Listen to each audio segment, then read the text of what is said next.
Today on the Take Back Your Damn Life podcast, we are talking about how you need to screw the cutesy shit and get clear, concrete, and practical in your personal growth. Hey friend, and welcome to the Take Back Your Damn Life podcast, formerly the Growth Tribe podcast, a podcast where we're all about empowering you to take back your damn life on your terms. My name's Ellen, and I'm a former science researcher turned coach. So basically, I know exactly what it's like to feel like you're living a life that's not yours, because I've been there too. Hell, sometimes I still feel like I am. I'm constantly course correcting, learning about myself, and finding new insights and tips that have helped me take back my damn life and create a life I effing love. This podcast is a place for me to share those things with you. On this podcast, you're going to learn how to get clear, confident in who you are, and get consistent and productive AF so that you feel empowered to get out of your damn head and take back your life too. Think of it like productivity, but not just for your to-do list, for your life. So with that, let's get into this episode of the Take Back Your Damn Life podcast. Hey friends, and welcome back to the Take Back Your Damn Life podcast. Y'all need to mentally prepare yourself today because I feel like I've got my sassy pants on. Actually, scratch that, I know I've got my sassy pants on because this podcast was actually supposed to be something different this week, but I ended up getting very, very inspired writing an Instagram caption kind of about a lot of the shit that I'd been doing wrong when it came to my personal growth. And when I say things I was doing wrong, I'm really talking about when it comes to creating my why. Like, we're going to be talking about Simon Sinek and the whole concept of start with why a bit today, but also when it came to talking about my values and all of the shit I was doing wrong when it came to my values. And if you know me at all, this is a huge part of my coaching philosophy. This is something that I do with every single one of my one-on-one clients, every single one of my group clients. We talk about why. We talk about values. And it's so damn important to do so because this is like a driving force for you in your life. If you are somebody who feels you are underwhelmed by your life, you're undermotivated and really struggle to show up, it may be because you don't have a strong enough why, or you don't have clear enough values. I've actually done podcasts previously about how to go about finding your values, which I'll link in the show notes, but this is the first time I've ever really talked about why. And I'm going to be really, really getting into what people do wrong in this process. Why all this cutesy shit and some of the ways in which we approach this aren't serving us. And I'm really, really excited to get into that with you guys.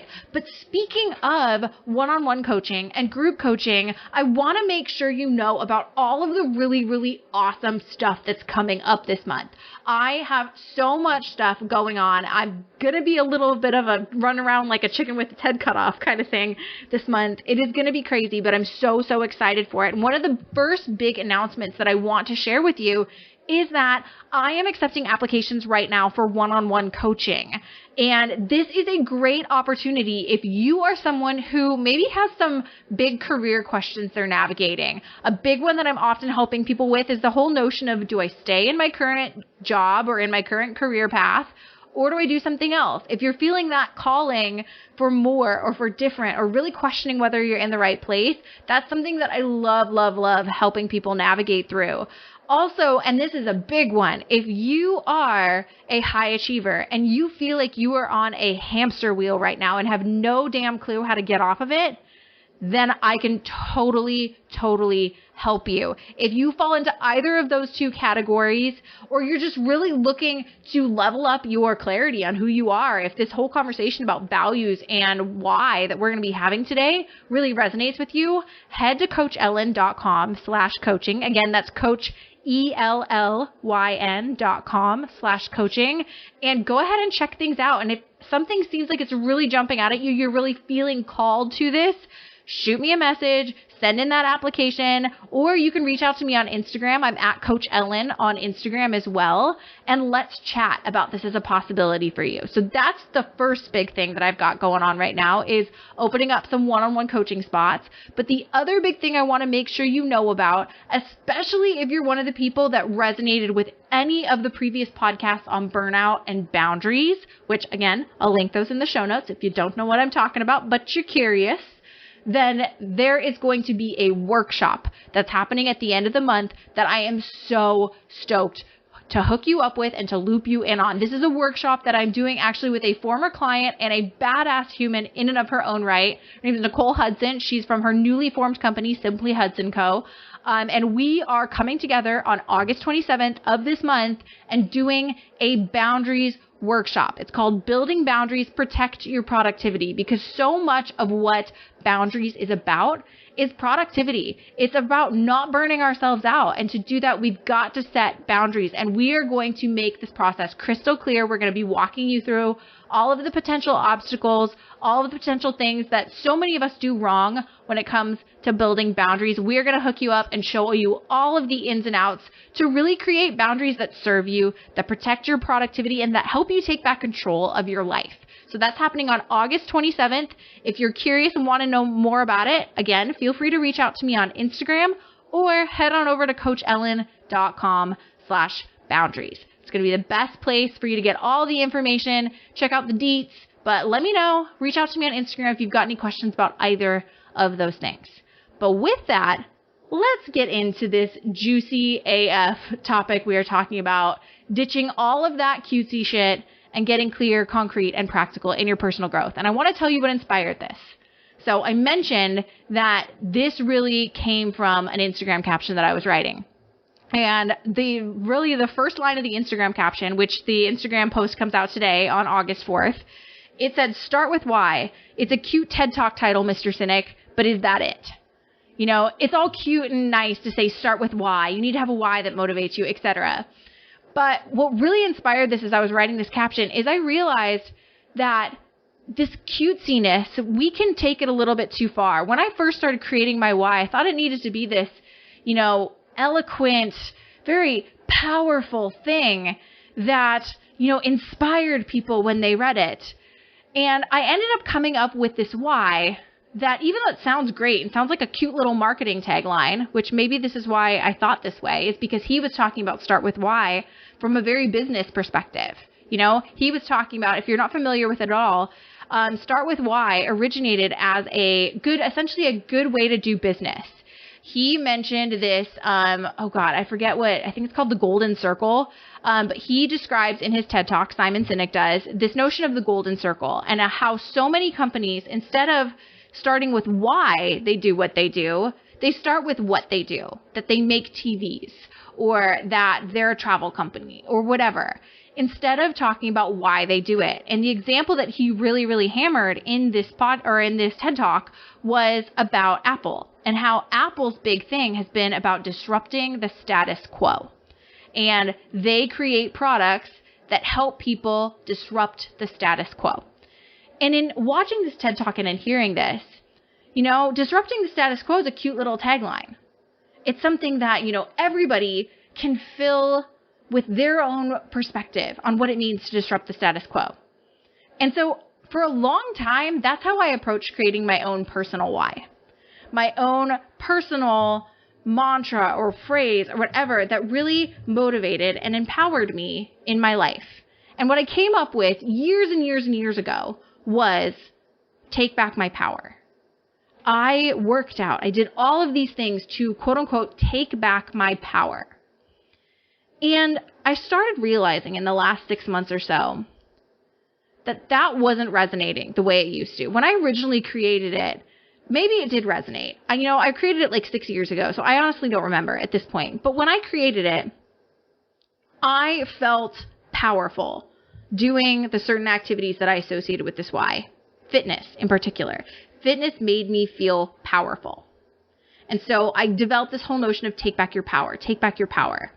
But lately I've realized that when it came to building my business, or when it came to creating more freedom in my life, or when it came to things like hiking, take back your power didn't resonate anymore. And that's something I find to be really, really important when it comes to creating a personal why, a personal kind of mantra, if you will, that's really driving you in your life.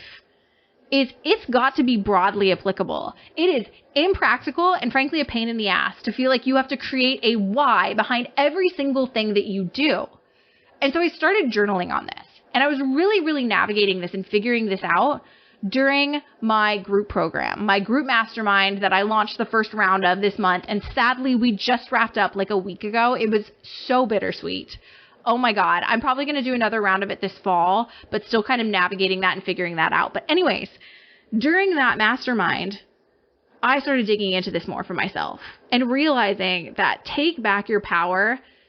If it resonated before, it wasn't resonating now. And it certainly wasn't resonating now in all of these different things that I was doing. Hell yes, fitness still made me feel powerful.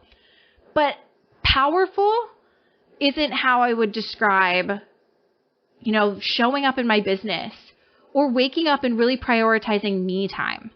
Powerful isn't the word that I would use to describe that. And I started to realize that whole take back your power thing, it was just some cutesy phrase. I really adopted it because it sounded cute and catchy. And it wasn't really encapsulating truly what I felt when I showed up in my business, or when I showed up and prioritized my morning routine, or when I prioritized my sleep the way that I know that I needed to, or all of these little very practical things that we kind of all need to do, especially if we're going to show up at our best, especially if we're going to show up and not burn ourselves out. All of these things that we do to, as I mentioned earlier, get ourselves off the hamster wheel of just being a high achiever for no damn reason, it just didn't resonate anymore. And so I started to think about, okay, why do I do these things?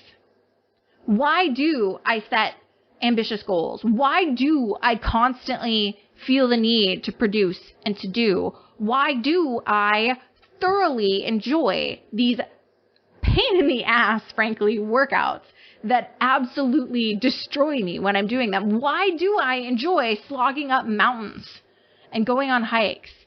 Why do I enjoy being an entrepreneur? All of these facets of myself that take back your power, that former version of my quote unquote personal why, no longer seem to apply to.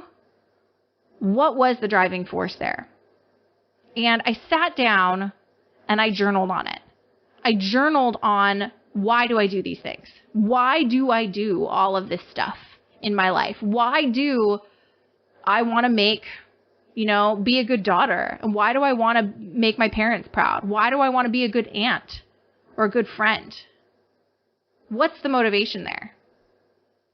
And ultimately, the more I looked into it, the more I journaled on it, the more I realized that the driving force there, it wasn't around making others proud. It wasn't even about taking back my power. In fact, I asked myself, why do I want to take back my power? Why do I want to feel powerful? And I realized that all of these things were about making myself proud. I felt at my highest potential, like my best self. All of that stuff boiled down to me being really, really proud of myself. Proud of when I showed up fully. Proud of when I put 110% into that workout. Proud of the fact that I actually showed up and shared and talked about my business. Those things made me proud. There were no regrets there. And no regrets made me feel proud. Pride, personal pride, not personal power, personal pride, ended up being this clear, concrete, and very practical personal why that I could use to drive myself. And I really realized that I'd stumbled across the right why for myself when mid-workout, I could say, make yourself proud. Very succinctly, very clearly, make yourself proud. Not make yourself powerful. Make yourself proud. Where I could look at, should I sit down in front of the TV and watch, the next season of Westworld, which has been a binge of mine lately? Should I do that? Or should I work on my business? Well, what's going to make me more proud? It served as a check-in point for myself that could help steer me back to the kind of person I wanted to be, and to help provide me motivation when I felt like I wasn't having any, when I wanted to just crash on the couch with a glass of wine or a bottle or whatever, no judgment, and watch Westworld. I could use that to steer me back to being that highest potential version of myself, the version of myself that made myself proud. That's what I mean by the cutesy shit versus the clear, concrete, and practical shit. The stuff that actually, even if it's not the cutest slogan in the world, that helps you take some inspired freaking action. That's the difference. And all of those things that I mentioned in there, if you've never created your own personal why, all of those things that I mentioned in there are great ways to go about doing it. All of these things that you find yourself motivated to do, or even if you're not currently motivated, you previously found yourself motivated to do, why do you do those things? Why do you want to be a good friend, a good significant other? Why do you want to be in good shape? Why do you want to build this business or be the best you possibly can in your current corporate role? Why do you want that? You discover your personal why by asking yourself why, however the hell many times it takes to get there. So sit down with a journal, or if you're not a written processor, which I know there are many of us out there who aren't, sit down with like the voice app on your phone or record something on your webcam. Not necessarily for anybody to see it, but just so you can have a conversation with yourself. Some of us are verbal processors and not written processors. So ask yourself why. See what you come up with. That's really step one to figuring out what your personal why is. And then kind of the bonus aspect of that is what I was talking about with turn it into a checkpoint for yourself. Just like I did. Like, is this making you proud? What is going to be the option that makes you proud of yourself? Because every why can be turned into something like that to help you check in with yourself and to ask yourself whether you're living the best way you want to. The other version of this is around your values. The other version of this is very much about those values and what they mean to you. Whenever I do values work with my clients, I have them both come up with their list of, I say 3 to 6 core values. I think if you get less than 3, there's probably something that's missing. That's just my personal opinion. But I also think if you get more than 6, I personally think 5 is a better cutoff. But if you get more than 6, it's just like having too many goals or too many items on your to-do list. Your effort gets diluted and you're not able to live according to your values as well. But that's neither here nor there. Again, if you don't know your personal values, check back to that episode that I recorded previously. Again, head to coachellen.com/podcast to check out the show notes. And I'm going to link all of this stuff in the show notes for you. But anyways, if you know your values, the first time I created my values, I got way the hell too cutesy with what my values actually meant and what my value statements were. And how I think of a value statement is you can think of it kind of like a personal definition to what the value actually means to you. But the first time I did this, I had these really pretty sounding, but frankly, just not practical statements. Like, I almost had to work a little bit too much to figure out what the fuck they meant. But I can give you some examples here. So freedom is one of my values. And previously, I used to have releasing fear while trusting in and empowering myself to live my life on my terms. I've always loved the notion of live my life on my terms. But what does it mean to release fear while trusting in and empowering myself? What does that mean? And so one day, again, during the context of my group coaching program, I sat down and I asked myself, what do I actually think of when I think of freedom? What do I actually think of in terms of how that relates to the kind of lifestyle I want for myself? And for me, my freedom value very, very much relates to the hiking and the travel components of my life. It very much relates to having financial freedom, location freedom, time freedom. That's what freedom means to me. So I decided instead of all this cutesy shit, how about I just get really, really practical about what freedom means to me? And what freedom means to me is it enriches my life.